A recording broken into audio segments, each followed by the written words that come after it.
Everybody, Chris Hansen here. Starting a new podcast here where we're interviewing entrepreneurs who have kind of an interesting sort of fail story or a kind of startup that didn't go as expected. The idea kind of being that that stuff is not so much talked about, but it could be very useful to people who are either starting a business or working on it. Very excited today to talk to Dave Schneider, who's currently founder and CEO of Shortlist.io. He originally founded a company called NinjaOutreach, which I'm a big fan of, and had used back in the day a couple of years ago. But yeah, excited to getting into your various ventures, Dave, and talking about it. For people who kind of are unfamiliar with NinjaOutreach or your other companies, do you want to kind of give like a quick background on yourself?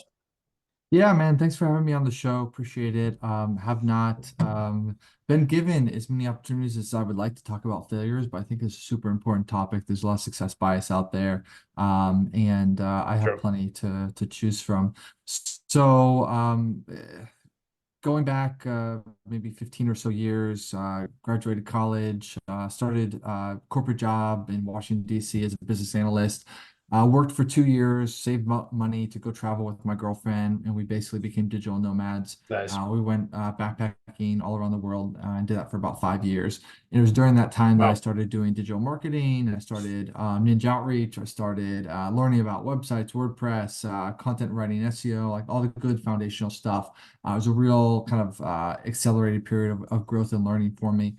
And as you mentioned, NinjaOutreach was really my first kind of business, so to speak. I bootstrapped that for about 4 years, eventually sold it. It was good. In the middle, following that, I did a few different things, different kind of consulting services, had a couple failures, which we'll probably talk about. Eventually Cool. started Shortlist, which is now a digital marketing agency that does SEO, content, website design, development. I've been running that for about 5 years, and it mimics in similar ways NinjaOutreach with this kind of remote outsourced team and marketing services, except there's not like a product component to it. And that's Nice. largely where I am now. So that's a short story. Cool. Cool. Yeah, great to hear that. So I guess to go into that sort of period you said where you're digital nomading. When you came out of college, did you have kind of was entrepreneurship or starting a business on like the agenda? Because I know like certain people, they're thinking about the back of their head and hey, I'm going to save money, get the skill set or whatever, and then launch, go behind your idea. Or was it something that came up in that sort of discovery period with your ex-girlfriend there? Yeah, no, not at all. I never once I never remember ever thinking about starting a business. I never remember ever Interesting. thinking about being an entrepreneur or really doing anything particularly entrepreneurial. I think at times I did somewhat entrepreneurial things by accident, unknowingly, but it was never like a higher purpose or a goal of mine. I went to Harvard. I studied applied math, and when you go to Harvard, you are generally someone who has invested quite a lot in academics and kind of following the Right. status quo, right? Like you're a company man. Yeah. You're going to school every day. You're working on getting those A's. You're working on getting good test scores on your SATs. Like you're not really thinking about deviating from the path that is, that we think of when we think of how I become successful, like becoming a doctor or a lawyer or whatever, or just becoming a VP at some company or Yeah. something like that. So that was my main focus. But then when I actually kind of got out of college and kind of got out of that bubble and I started working as a business analyst in DC, I started to realize that it wasn't really that fun. And I started to look at the Interesting. work that people who were higher than me were doing, like directors and VPs, and I was like a business Got it. analyst, maybe a senior business analyst. I was looking at the work that Yep. they were doing, and I was like, that doesn't look that fun either. They were Right. well paid for the work that they were doing. Don't get me wrong, and I'm not saying they didn't like Sure. their lives, but I just saw it and I go, well, if that's where I could potentially be in 10 years, do I like what I see? And the answer was no. So we basically decided to go do some travel. But even then, I was still thinking like, but I'll come back, I'll go to business school and I'll join some other company. I'll switch industries and I'll get another perspective or something. It Yep. still wasn't, hey, I'm going to go and start my own thing. But in order to, earn some money on the road while we were traveling, I had to learn some skills and I wanted to do some freelance work and we wanted to start a travel blog and things like that. And that's when I started to make some money online. And once you get a little taste of that ability of earning your own money online, it becomes very addictive and you start to think Yeah. about the limitless possibilities of that. And that's when I was kind of hooked. Cool. Yeah, it's interesting that you mentioned that. I went to Penn, little, not quite Harvard, but similar type mentality, I guess. I was a little more fish out of the water, but um, you know, definitely I've noticed some of the friends of mine that have, gone on to become, successful entrepreneurs. They sort of had a similar experience of just like having that kind of idea of what they wanted to go into. And then after they were actually there and just seeing what people were doing, you know what I'm saying? Kind of just getting that gist that, it's not there. There's more other options. So I guess getting into just, so I assume when you started Ninja Outreach, I don't know if you were looking at it more as a side hustle, but this is around like what, 2014, 15, correct? Yeah, Me if 2014. I'm Yeah. wrong. Yep, you're right. So at that point, I had a marketing podcast before this, so some of my audience might be familiar with various type of marketing things. We had like Rand Fishkin on, talked sort of SEO stuff. So 2014, 15, the SEO kind of market, obviously always changing, but it's relatively mature. Whereas the influencer kind of social media, more outreach side of it is, I think definitely newer and not like super well explored by agencies. There's definitely not like a big player in that SaaS space. I know a lot of competitors have obviously popped up later on, but give me, I guess, beyond just the side hustle component of it, just give me kind of like, how did you determine that that was the right idea? Was it just a hunch that you wanted to go for, or was it like super well researched Yeah, it was and very whatnot? accidental in nature, which is honestly like a common theme throughout many of my stories. Of course, Nice. you have to have a lead. You have to kind of have a thinking of like, oh, this is where I'm directionally where I'm going to go. But then the winds take you in very different directions, and you end up somewhere totally different.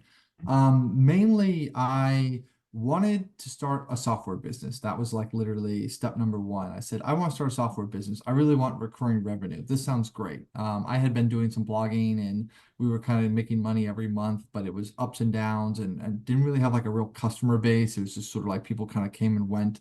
And I said, this is cool, but it's super volatile. I can't really Got build it. like a life around this. I want to own a business Okay. with recurring revenue. I had no concept of how difficult a software business would be, and I had very little technical knowledge other than like a single computer science class like I took in college like years before.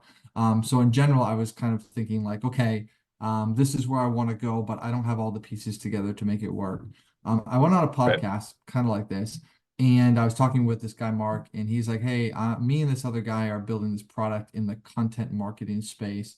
And it sounds like you Okay. kind of want to do something similar. And I've seen you blog and you're a great writer. And, what do you think about the three of us kind of joining up and getting started? And I was like, Interesting. great, like why not? Because they had a developer, which I knew nothing about and was not sure how I was going to kind of get somebody. I didn't even know how I would evaluate developer talent to hire somebody, let alone also like pay for them and everything like that. So the three of us kind of joined up and we were going to kind of do this content marketing software. It was very ill-defined, but again, the idea was I was blogging and I was Mm, thinking like, how do I promote my got it. content that I'm writing? Like, how do I automatically get it published on Reddit and different social media and stuff like that? And so that was directionally where we were kind of thinking of going. But then as I started to reach out to some bloggers, guys like Brian Dean, maybe even like Matthew Barbie, guys who were like really well known in the marketing SEO space, and I was kind of like, hey, like what we're thinking of building this tool, what do you need? And back in Right. 2014, like people would actually respond to emails you sent them, so people responded back and they said, what I really would like is some sort of like influencer marketing platform where I could kind of distribute my content. And they're thinking kind of like skyscraper technique, right? Like how can I send out my content to different Sure. people who are bloggers that have influence? There's not really tools out there that are doing this. Some of the ones that exist are really expensive and they're like prohibitively so for a small business. Could you build something that was kind of like that people could work with? And so Right. that kind of became the direction. And we sort of found ourselves with the group of like tools like BuzzSumo or Buzz. That's the big. Yeah, Yeah. that was the big one, and maybe still is. I haven't really been using it lately, but Yeah. but those are tools that we kind of like saw ourselves competing with. Did you do? I mean, I know you mentioned there before you met these kind of guys through the podcast. You were doing like, I guess, just like consulting, kind of like side gig type stuff.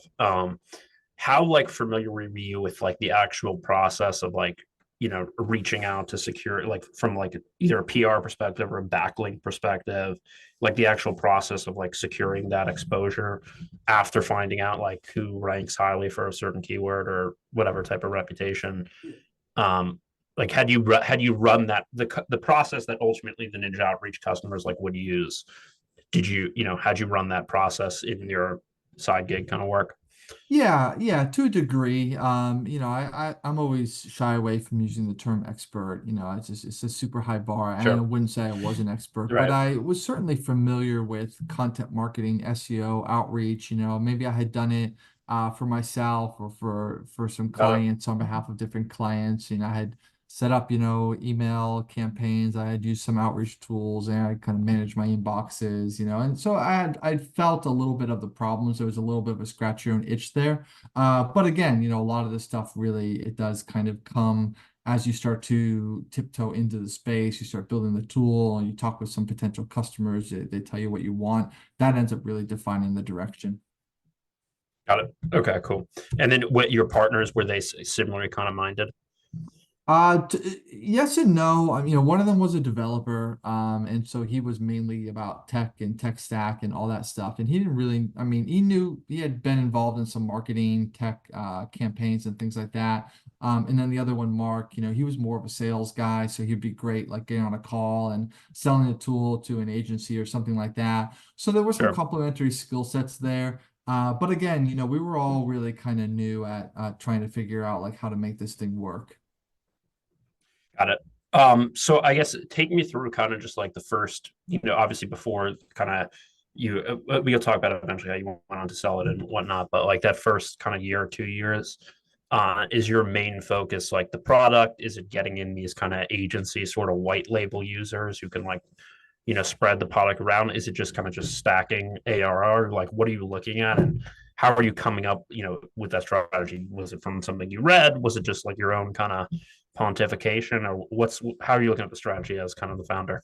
Yeah, the first year or even two were hard, in the sense that you put in a lot of work and you're not really Right. getting like a lot back. You're not getting necessarily a lot of feedback. You're not getting a lot of signups. You're Right. not making much money or anything like that. It's tough, right? I was obviously to some period I was traveling and that was nice, but other times I was living with my parents for months at a time and just kind of like Wow. just writing guest posts and just doing any little thing I could think of doing, just I was long Got it. spreadsheets with lots of leads and doing a lot of outreach of my own. Um, Interesting. Eventually, there's a lot of distractions that kind of come up along the way. A lot of people you'll get in touch with, they'll say, "Hey, this is really cool. I'd love to white label this," or I could see how I could promote this, or let's do some sort of deal or partnership, etc.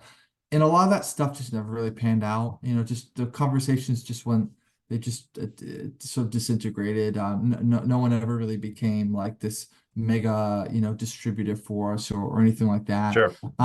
What did happen to work was sort of organic growth. We started to basically get more traffic to the site. We would improve the web page. We'd make it convert better. We write more content, be active more on social, and people were just kind of signing up naturally. Not a lot, little by little, but just every month, a few more people kind of signing up and willing to kind of pay for it. And that was Sure. kind of the motivation for continuing, because as much as it wasn't really going quickly enough to satisfy different financial needs and expectations and all that, there was progress. That was really the biggest indicator that we should keep going, that there was progress every month.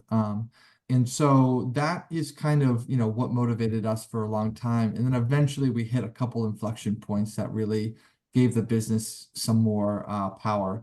The first one was launching on Product Hunt, which we did probably like 8 or so months into, well, I guess it depends what you consider your start date, but actually probably like, let's say a year into Okay. kind of starting. And then a couple months after that, we did an AppSumo launch. And both of those platforms, and they were very different in 2014, 2015. Again, everything wasn't as crowded as it is now. People were interested Right. in finding They're more new new. products. They were more new. Yeah. People were excited about new stuff coming out because there was not as many things coming out back then. And that kind of Right. got a lot of signups and money. And from then on, it was still hard, but it was hard in a way, it was like the way it was supposed to be hard, that like growing a business is hard, but like, generally like it became more profitable and sustainable. Got it. Interesting kind of just like side conversation on that. But do you think, starting like a SaaS company when you guys started and you mentioned, right, like there's a couple big competitors with like BuzzSumo, et cetera. Um, but do you feel like that the crowding of the space, like what do you think is the cause of that? Or is it just more people, like now people are doing like marketing, product hunt launches, you know what I'm saying? Like they're trying to really game the system versus just being like organic discovery for like online, internet marketers. There's also like the no code, it's making kind of like the cost of entry into SaaS, whereas before you either had to be a developer or bring on a co-founder who was like a developer. Like what do you think the main, reason is, having been in it for, Yeah, seven, I mean, almost 10 years? I think you mentioned it. It's just it's a little bit of everything, which is that it's easier to build a software product than it was before because things like no code Right. solutions. There's way more developers out there that just, are available and want to build software products, and Freelancing. coding languages, Yeah. have become easier. Costs for probably things like Right. hosting and other things have become less. So the barriers to entry are just generally less. More industries are kind of, wanting to optimize, automate, optimize, and then and all that just has created like a lot more noise. So it's, it's easier to build, but it's harder to be found. And eventually we'll probably get into, the failure here. And that's kind of segues Got it. into, building something that, nobody really needed. So okay, so this is where, because I'm familiar with the product, obviously. I used it. I didn't become a long-term customer. Mainly that was just because it was, I was experimenting with like, I had a ed tech company at the time. We were just experimenting with like different ways to grow the marketing, just get like exposure out there. And the platform seemed easier to get going with for whatever reason than BuzzSumo or the two or three other ones that were like popular then. Did you guys, when you found, obviously you talked about the origin when you kind of started the company, but once that revenue started becoming more like stable and consistent, and you got more of like, okay, this is like could be sustainable. Were you ever looking at it like this is something that you guys want to like develop into a massive thing and raise money, or just to, there's that book Built to Sell, like develop it as an engine that you could eventually just sell. Like what did the as you became more kind of mature as a company, like what did the how did the thinking sort of evolve? I never necessarily saw NinjaOutreach as being this kind of $100 million, $1 billion business or something. I just didn't feel that, I don't know, it's hard. I always, Right. frankly, I struggle personally just kind of thinking about that as ever being like a possibility. We did try Got to it. join a couple of accelerators, the usual ones like a Y Combinator, Techstars. We got to Big the ones. final round twice in Techstars. And both times, they just politely kind of declined, and it could have been a number of reasons why they did that. But I feel like that was, that was a potential path that was unrealized, but could have been something of a bigger Right. vision, of a bigger outcome. But once, Yeah. we had tried twice and we didn't kind of get in, we decided that, hey, we'll just kind of go it our own way. We Got it. had kind of, we had never really talked about like what the longer term vision was, which was a mistake. I think if I had thought about it more with like my current frame of mind, I would have thought to try to turn NinjaOutreach into a bigger brand that was not just the one flagship product, but maybe that had other products or other info products and courses and things like that, to try to kind of build a bigger brand around the space. The reality is we didn't really kind of have the discussions strategically about what we wanted to be doing.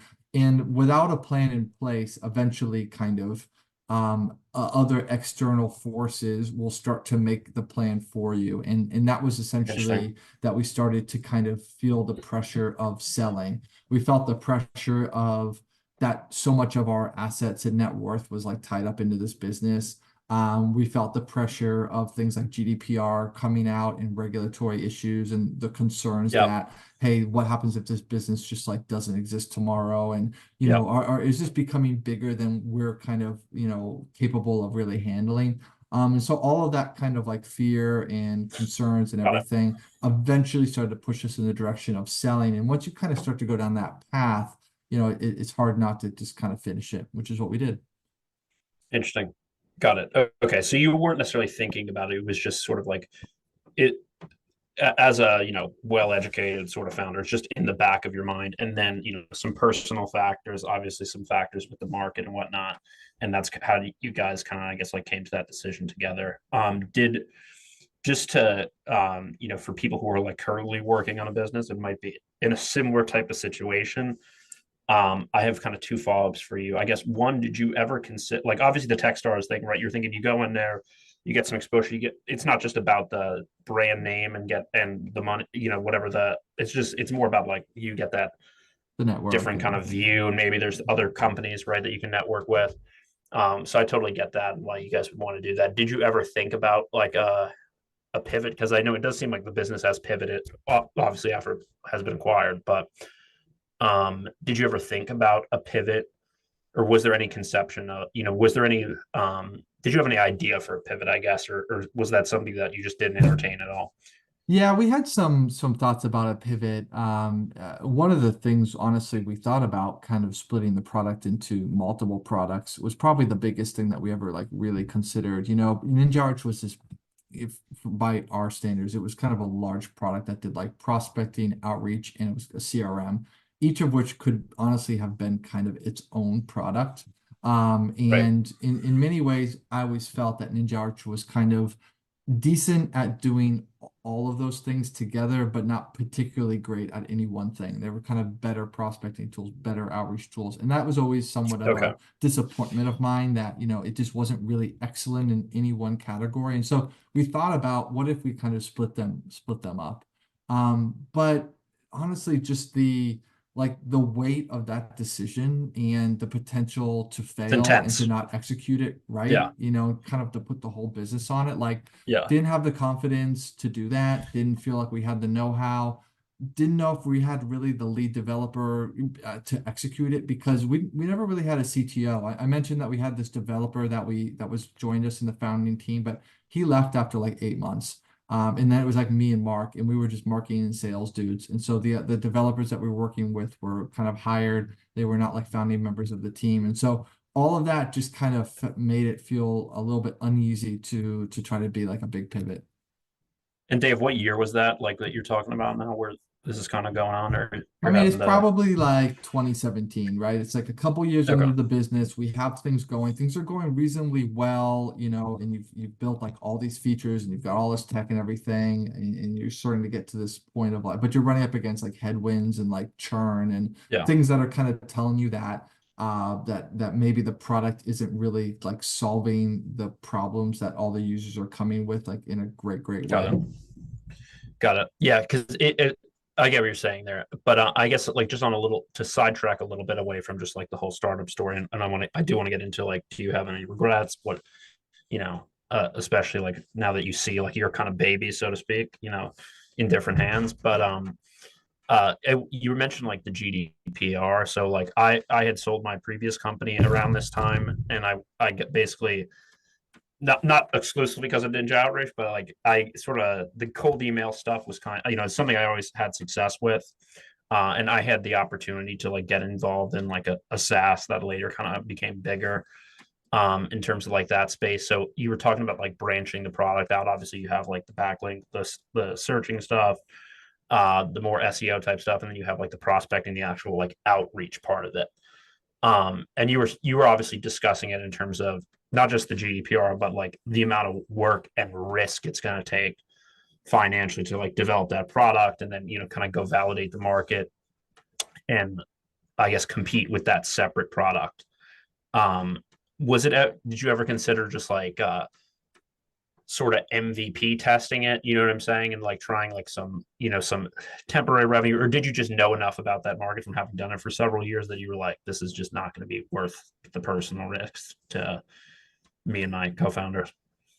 Yeah, we were just not that great at I mean, again, I was handling all the product Yeah. strategy. I was kind of leading and managing the development team, and I was kind of learning on the go, and this was not So like you're just something giving a that, realistic take. Yeah, yeah, I yeah, get what you're it's saying. kind Okay. of Yeah, realistically, yeah. I don't know. And I just tend to be very conservative in my mindset of like, geez, are we really gonna be able to Okay. kind of pull that off and just everything? Yeah. So yeah.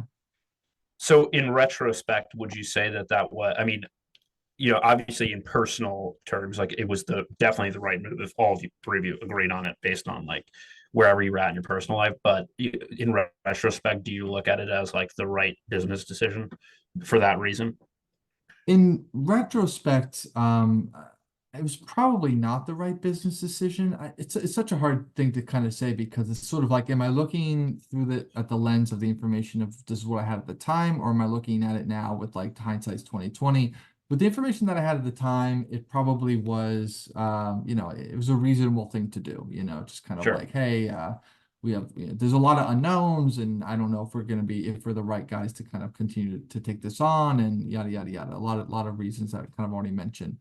In hindsight, I don't think GDPR was as impactful as I was expecting it to be. That's what I was kind of getting at. Yeah. Is a big one. A lot Didn't really of change tools anything. that no, not really. A lot of other tools that kind of stuck it out, like outreach tools and stuff, Lemlist and things Yeah. like that, have done like super, super well. Generally, valuations for SaaS have like grown, and just everything has kind of gone around. And then when I now obviously having the benefit of knowing what the next couple months and years were like after selling, again, it wasn't that it was like a hard time, everything was fine generally, but I was starting from scratch again. That's hard. Like, it's hard to start from scratch. You don't really have much of an audience. You have a bit of a brand because you've had a success, but in general, you don't have a Sure. platform to kind of leverage that brand, and you don't have any real products or services to sell. So it was very slow. It took me several years afterwards to even really kind of like build another income again. Got it. Okay. That makes sense to me. And then I guess people who are not familiar, obviously you guys sold the company. Who acquired it, and what did they kind of do with the brand in the I guess like 6 or 7 years, whatever it has been since then. Yeah, it was a private buyer who had reached out to us about, being interested in purchasing it. And essentially, and I believe it's changed hands again, at least once since then. So he's not Yep. the current owner of it. And he made a lot of changes to the product. It still influencer marketing, but it was really trying to kind of lean in on the whole automation side of things, which was really where things were trending. One of the issues with the product was that, nobody really wanted to like sit behind a computer and like prospect for influencers. Like, that's just boring. It takes a Sure. long time. People want kind of automated lists, like being created for them, and excuse me, automated outreach and all that jazz. So he did a lot of that stuff. I feel like the brand, took a little bit of a reputational hit, with the new buyer. He had a little bit of a different stance to how to handle like refunds and onboarding and Just trialing customer and stuff service like stuff. that, customer Yeah. service type stuff. I not recently, but but years after selling the product, I would get like messages in my LinkedIn, and people were kind of like, hey, like, I was Writing to you about it. discharged, No, and no, what can you do about it? And I was like, I'm sorry, man. I literally have not owned not this involved. business for years. And Yeah. more bad reviews came up and stuff like that. So that's too bad. Got it. Yeah. And did you get any offers from like competitors or companies that they just wanted like the audience versus the product? Nobody ever came to us directly, and Right. we never really were like publicly listed. So, maybe if I had They approached wouldn't have them, known. that might have been Yeah. interesting. And again, like, a smarter me like might have been like, well, I should ask the competitors because they might be willing to offer even more. But yeah, we just never did anything like that. Got it. And you mentioned just previously about like having somebody like go individually prospecting, like for example, the influencers. So like I had another business that was kind of like an influencer. We just like represented influencers, whatever, took a cut. And we used Heapsy, which is like a pretty similar, I think, to what Ninja kind of does now. And I did have like an assistant kind of just going through it manually. Do you have any kind of like thoughts on that? On just like from your experience, what you've seen, like where is that headed? Influencer Is it an marketing? effective marketing strategy, or yeah, or just like reaching out, a brand reaching out proactively to influencers or to journalists as opposed to doing something like going through marketplace or an agency or something like that? Yeah, there was always a lot of different approaches to influencer marketing. There was, the marketplace model, and there was outreach, which was really kind of where NinjaOutreach kind of set in. And I was always feeling like kind of insecure about the way we were handling it. I was like, is outreach really kind of like the way forward for influencer marketing, or is it really the marketplace model where kind of brands and influencers can kind of pitch each other? Is that a more organic, more natural way of kind of doing things? There's probably room in the space for both, to be honest, but that was another one of the reasons why I kind of felt uncomfortable about the product we were building, about whether or not it was really like the best solution to the problem. And to be totally honest, influencer marketing was not necessarily what I was particularly passionate about, and it wasn't Yeah, I necessarily can tell something that. that I was like living that every day. Again, It's the a vision niche for the market. Yeah. yeah, I mean the vision for the product was like originally something a little different, Got and it. then it kind of shifted into this influencer marketing. So again, nowadays, sometimes people will get in touch with me. They'll be like, "Hey, I want to hear about your expertise in influencer marketing, and I have these questions," and I'm like, Okay. "I'm not your guy," Yeah. That makes total sense to me. So I guess shifting gears a little bit. So, you mentioned, after you sold the business, I've been in this place before, so I kind of understand that. Like now, it's like, what the hell, what do I do? And it doesn't sound like you were conceiving of that, next venture that you did, or whatever your next path. So walk me a little bit through like those 2 years and kind of how you eventually came up on the, get into HR tech. Yeah, a lot of things kind of happened in the middle. I had actually bought a small software product prior to selling Ninja Outreach, that I thought was Okay, cool, interesting. and it was something that I was going to try to kind of double down on. It was called Less Churn. It was in the churn reduction space. So I wasn't Less thinking I churn. was going to sell Ninja Outreach, but I just happened to have this product, and then I sold Ninja Outreach. So naturally, I was like, cool, like why don't well, here we go, let's do it again. Like this will be a cooler product, cooler space. So I Interesting. kind of hired a developer, and I had some money from the sale, and I kind of started investing in it. And Sure. basically kind of about 6 months or so into kind of building up Less Churn, I just realized that the product was really niche and people weren't really that interested in it. So I ended up selling it to Profitwell, in exchange for some equity in their business, which took some years to materialize. But then eventually, Profitwell was bought, and it Right. more or less kind of made that Good call. situation turn from a Yeah. failure to a success, but not like some massive success. It was a very small amount of equity, but at least it kind of Gotcha. helped, whatever. In any case, I then also started doing some consulting for a B2B SaaS company called Albacross, which was all about lead generation and things like that. So I was kind of running their marketing team. I was reporting to the CMO, and they let me hire my own people and help them kind of build up their business, and that was good.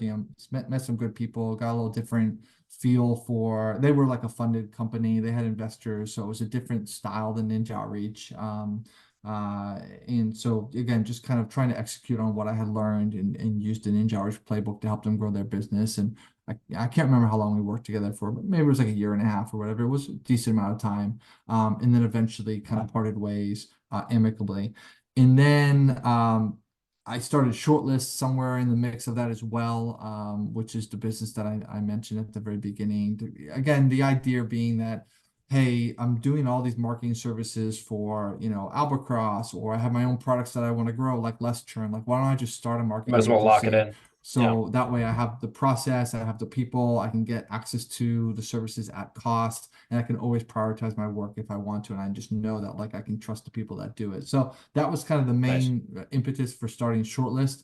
And then finally, in the middle, about a year or two ago, I started Inspidar, about 2 years ago, actually. I wanted, Okay. which was in the HR tech.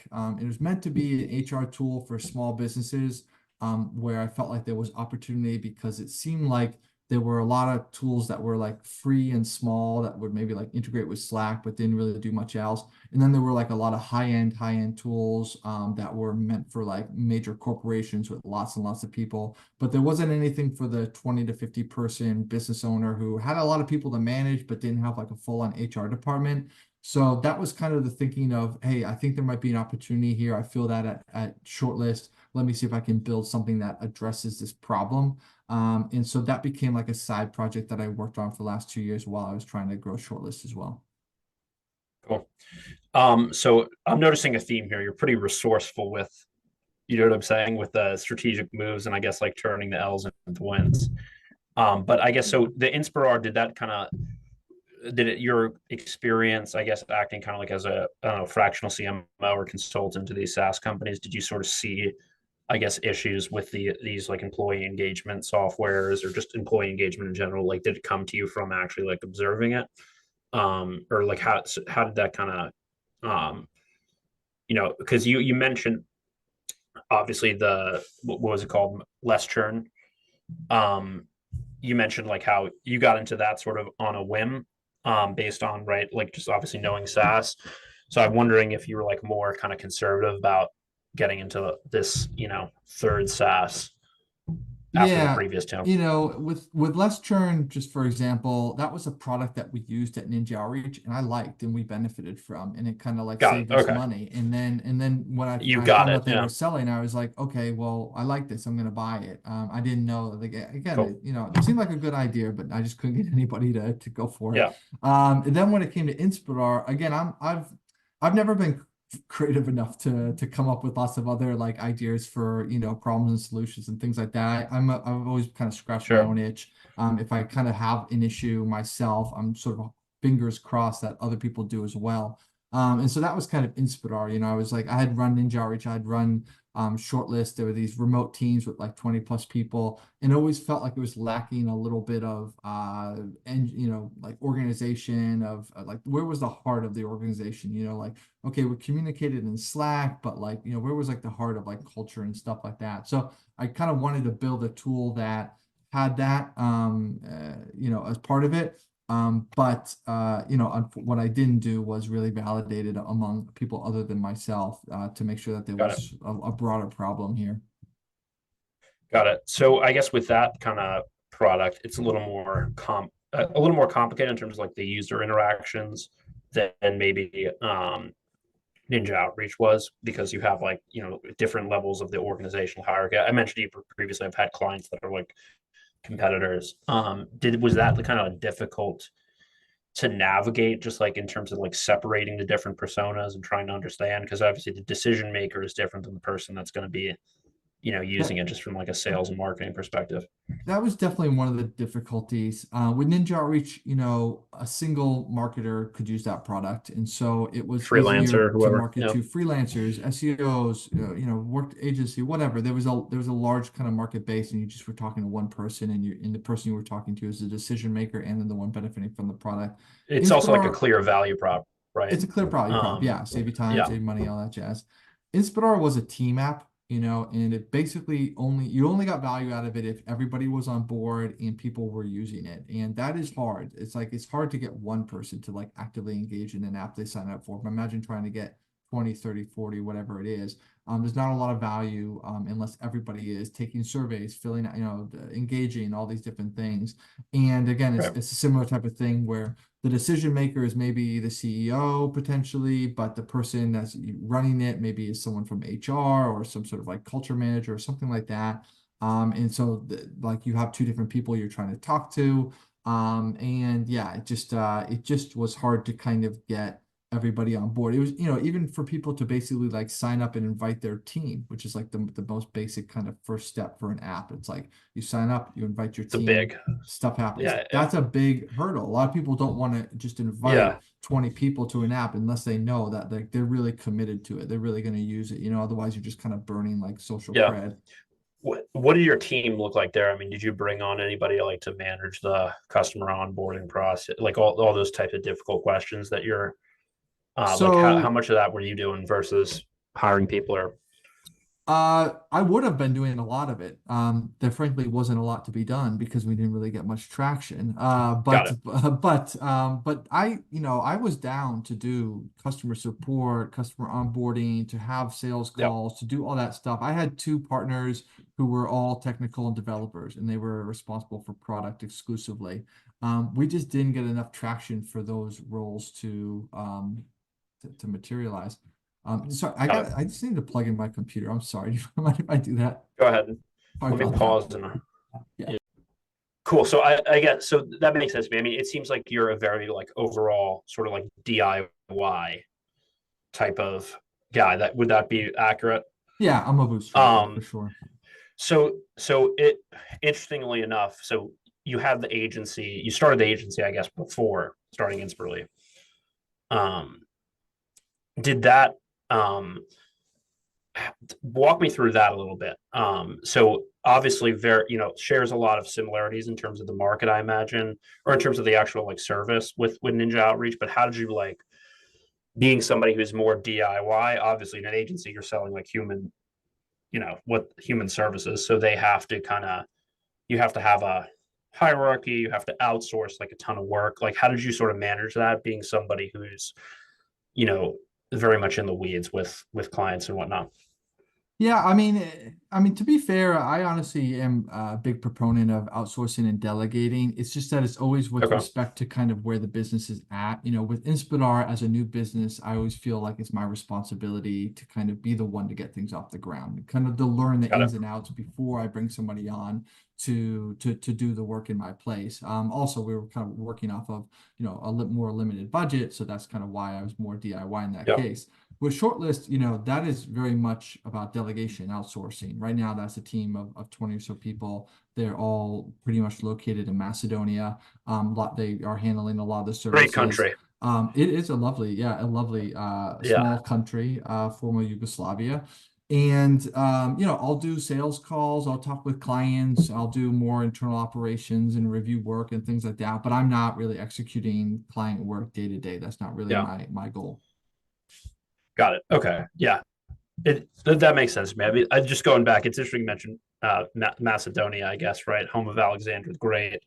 A lot of I've worked a lot of like dev agencies, just like outsourced dev agencies from there. But it's like it's interesting how like the balance between communication, you know what I'm saying, and work ethic from different countries you're kind of hiring from, not to be like, you know, overgeneralized, but it does seem like there's like that's a great. So I mean, did that just kind of happen randomly, or how did that, Yeah, yeah. you know? I mean, I had historically always worked with a lot of people in Eastern Europe back from Ninja Outreach days, Sure. although no one from Macedonia. And then, when I was starting Shortlist, I just went on Upwork and I said, hey, I need, employee number one. I need a marketer. And this guy, Victor from Skopje, kind of Okay. applied and he was a good fit. And once we got started with him, I decided to deviate a little bit from the Ninja Outreach playbook and say, why don't we just double down on Macedonia and just kind of make this a thing? We'll Got get it. an office there. Everybody will be working together, speaking the same language on the same time zone, and hopefully it'll be more efficient that way.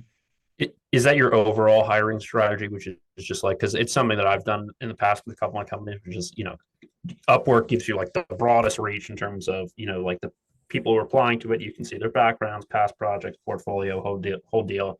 Then you can kind of test run them a little bit before bring them on full time. Like, do you think that's like a good, as opposed to like, hey, I'm in Philly, let me post on LinkedIn and like try to build up this office? Would you say like for a first time entrepreneur, even like a second time entrepreneur, that's like a better strategy than trying to go through a recruiter or do like some type of Yeah, more I mean, highfalutin type strategy? it's worked for me, it's worked for me, and I think that outsourcing offers just a lot of benefits in terms of like the cost savings and how that affects Sure. the price of your services and who you can offer to and To the everything related to customer. that.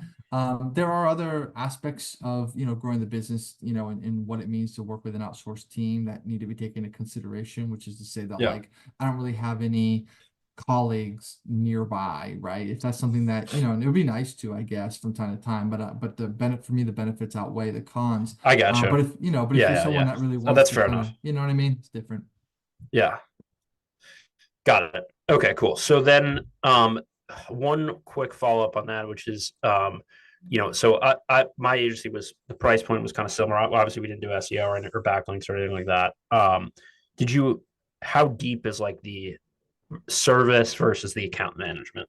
So like for example, like I had a campaign manager doing the work mostly more behind the scenes, and then it ended up being a mistake, but like I had a pretty high level of like account management, clients on Slack, meeting with them once a week. Like how much of the service is face to face, and like with your comment there about outsourcing, and I totally get that. There are pros to being in person, but definitely the cons are a lot higher. So how do you sort of manage that type of Yeah, that a lot account of management sort of just experience? Yeah, I mean, a lot of obviously, like you can't really run an agency or service business without some degree of account management. Clients expect obviously to be able to have people to talk to and to get updates and reports on their campaign and analytics and tracking and all those different types of things. Those are important. But generally speaking, we try to kind of like distribute all the resources from the client to be on operating the service, right? Because that's really what they're paying for. And the more kind Sure. of their resources that are spent on meetings and analytics and all these different things is taking away from your opportunity to actually do work on their behalf. So vast majority of the service is designed, it's really productized. If you look at like Shortlist and you compare that to Yeah, other of course. agencies and things like that, It the looks like a service is, SaaS. Yeah. yeah, it is in a way, it's a very kind of monthly kind of recurring service. It's very productized. So that allows us to kind of put the majority of focus on the service. And then the guys on the team are handling all the account management as needed.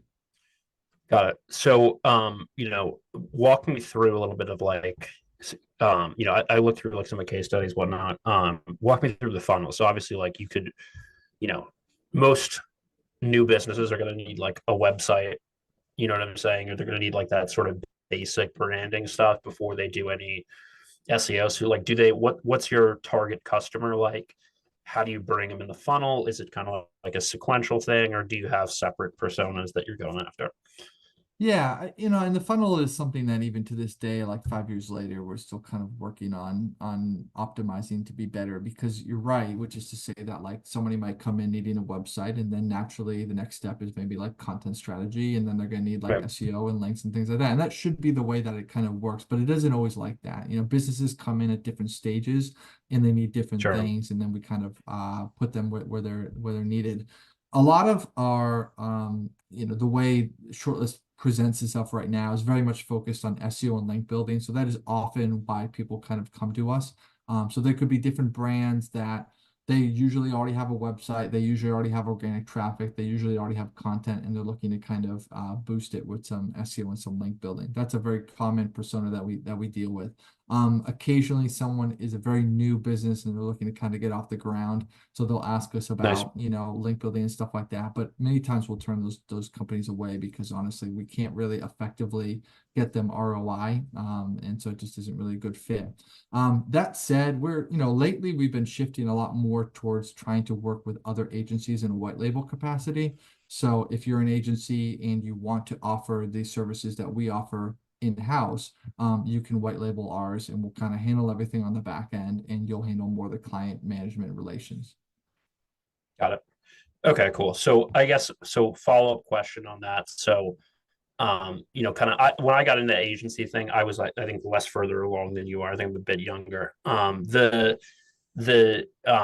one of the main issues that you come across, like when you're selling a marketing service, whatever it is, whether it's website SEO, website email, social media, is there are a lot of companies like you mentioned that are like either startups or maybe they're established kind of like small businesses that are in the market for marketing services because they don't have a marketing team.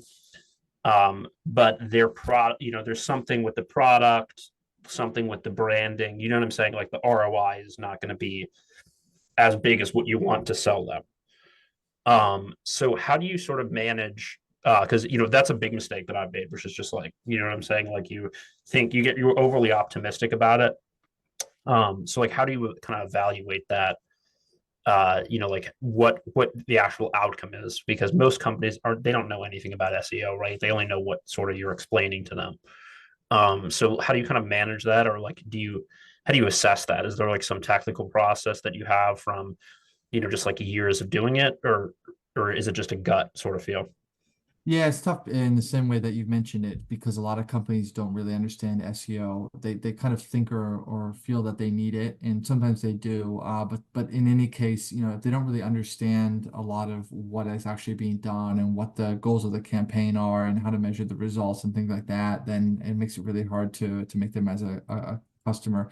And then in many cases, like I mentioned, the customers are too early on to really benefit from SEO, and it's like a chicken and egg thing. It's sort of like, well, it'd be great if you already Do had you do it? traffic, Do you then we could not? optimize Yeah, it. But but then how do you get traffic if we, if you're not going to work with got somebody it. who doesn't have traffic? So, that's one of the reasons why we're starting to move more towards agencies as our target kind of avatar for our Right. ideal customers, because they Because speak they our get it. language, they get it, Yeah. and they can handle the client acquisition and the management, things like that.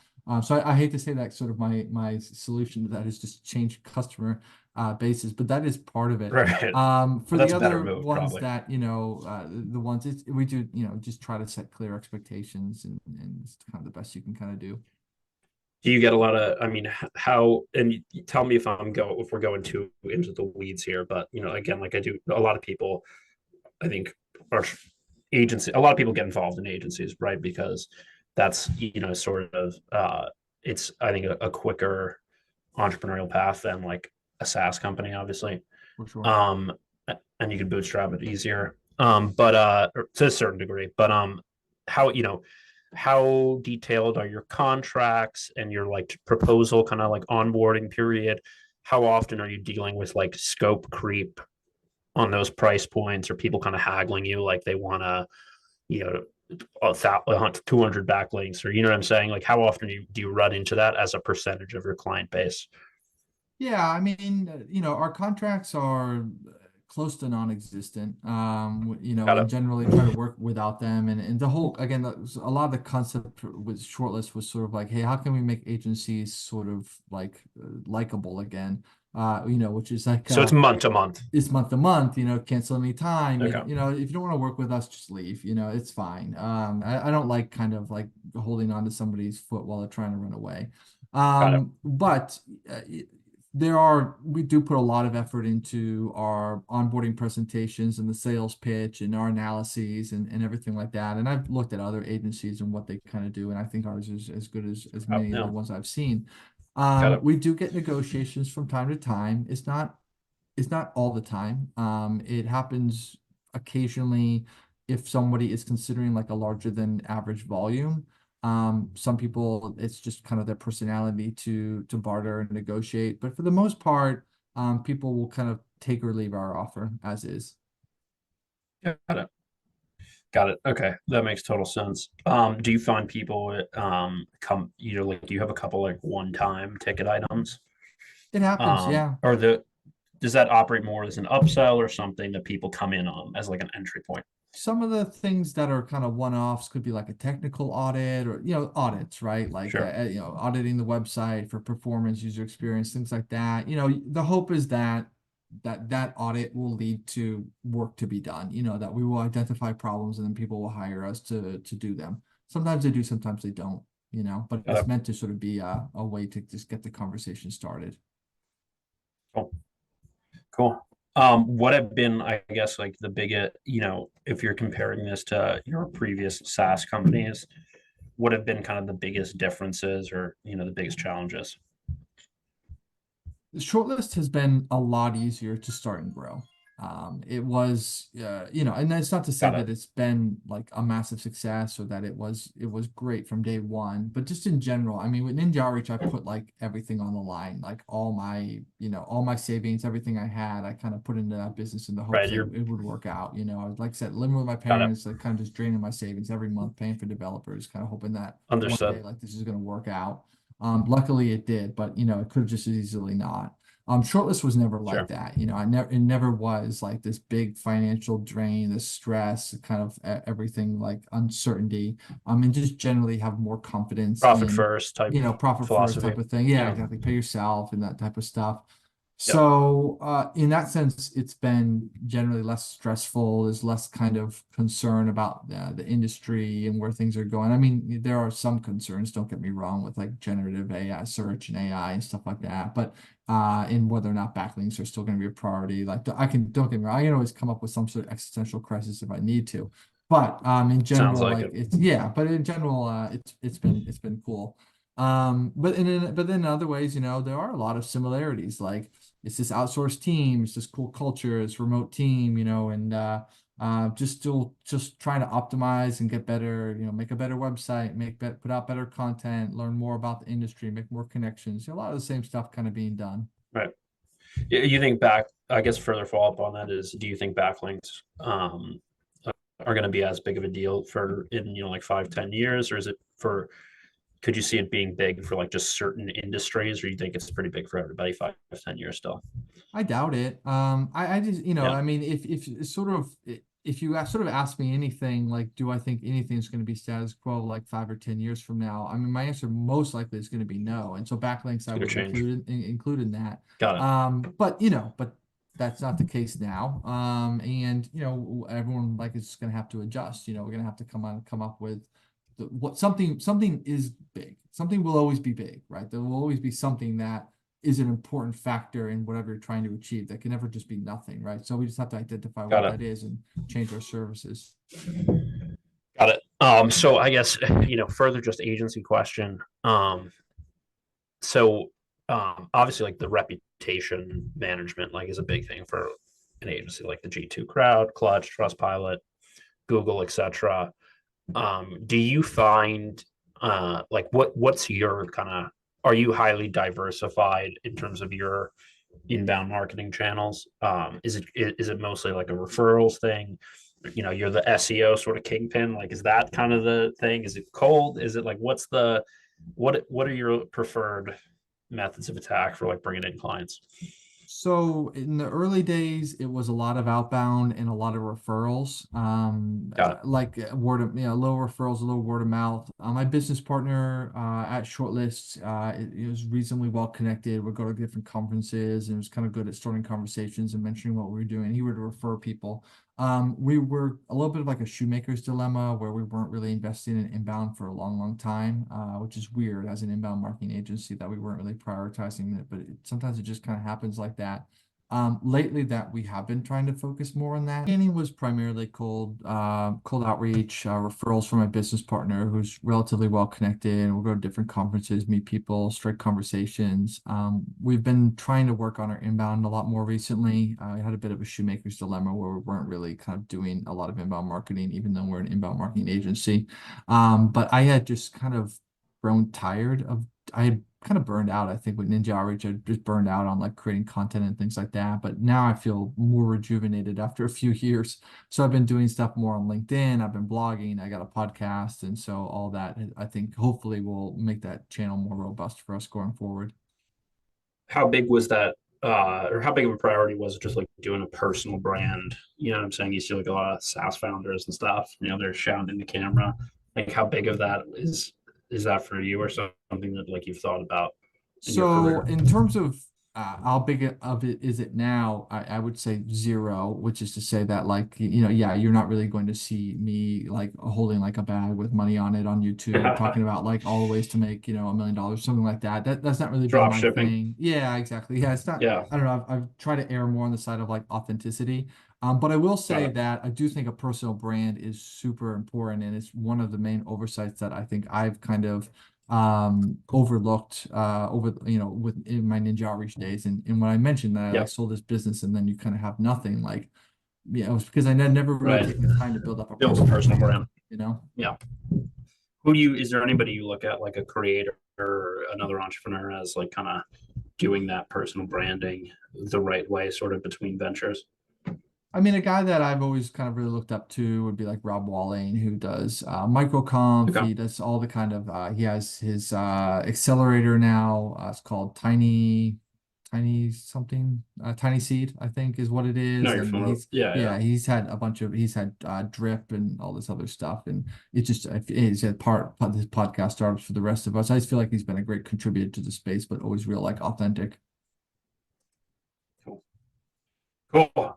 Let me see. So I guess sort of overall sort of directions. We talked about kind of your transition, the different companies. For somebody who is maybe like in a similar position to you and just getting started with their first company, like what are 2 or 3 things that you would say are supreme to take into consideration that you've sort of learned or that you wish you knew beforehand? Yeah, I mean, can only kind of go off of, what has happened to me, and what's kind of worked, whether or not it's sound advice or not, I don't know. But what I will say is I think one of the keys to entrepreneurship is just kind of like staying in the game, right? Like everybody makes a lot of mistakes. Everybody makes some wrong decisions sometimes. The key is for those mistakes and, wrong decisions to not be like so mission critical that now like you're done. Like you don't have the capital, you don't have the social capital, whatever it is that you may need to kind of do the next thing or to make the adjustment. We took risks, I took risks with Ninja Outreach and with shortlist and things like that, but they were always properly, I think, calculated that they would never kind of destroy the business. And maybe that prevented me from making something that was bigger. We mentioned like we thought about like splitting Ninja Outreach into different products, and we decided not to do that. Maybe that would have been a good decision. I don't know, but it could have also been kind of the end of the business. And so that was like a decision we decided to kind of shy away from. So I just think kind of making small, like calculated decisions, learning from your mistakes, and then kind of growing from that is what I think eventually can lead to success in one way. Cool. Dave, thanks for your time, and really appreciate those words of wisdom there. Cheers, man. Where should people find you? Like, what's Yeah, the if people main want to, yeah, I mean, the list? main thing is, shoot me an email if you want to say, hey, like, hey, I listening to the podcast, you're great. David@shortlist.io. Would love it. I'll absolutely reply. If you want to kind of follow more like the content I put out, then my LinkedIn is probably the best place to go. Dave Schneider. Gotcha. Nice. Sounds good. Thank you.